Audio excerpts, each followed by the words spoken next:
Action now. How does a government shutdown in D.C. impact people here in Memphis? Action News 5's Caitlin Miller shows how it affects housing assistance and what those who rely on it need to know.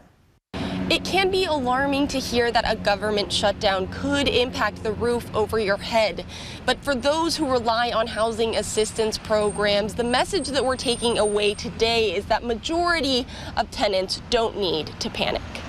For the most part, tenants getting any HUD-related funding for their housing should not experience any disruptions in their tenancies. Jamie Johnson, the executive director of the Memphis Public Interest Law Center, says that's the bottom line on day one of the government shutdown. She says this should also stay the case until the back half of November.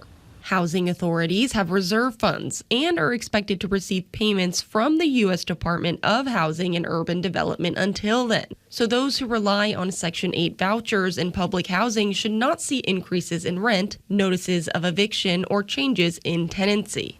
If the shutdown lasts beyond November, things could look a little different. Should a contract end and funds run out, landlords could ask tenants to pay increased rent or opt out of a housing assistance program altogether.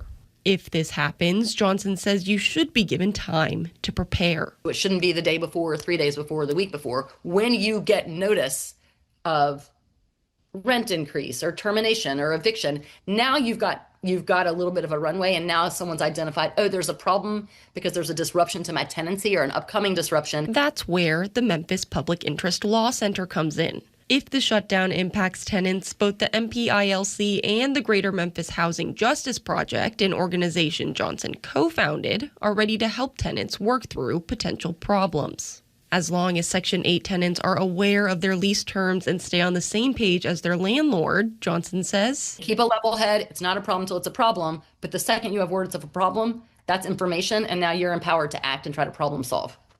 If the government does remain shut down, especially after that November deadline, we will continue updating on how that impacts tenants. In Memphis, Caitlin Miller, Action News 5.